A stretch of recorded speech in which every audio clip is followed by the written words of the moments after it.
Fala, galerinha, a gente tá com essa Fan 150 aqui na oficina, que veio hoje, e o cliente tava falando um barulho de motor.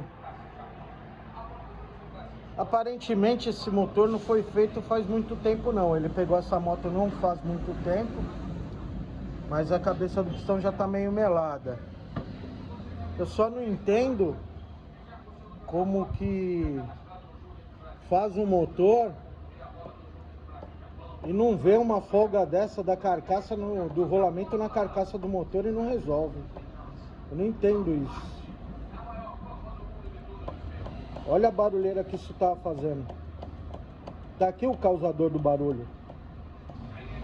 Carcaça do motor com folga. E é bem a do número.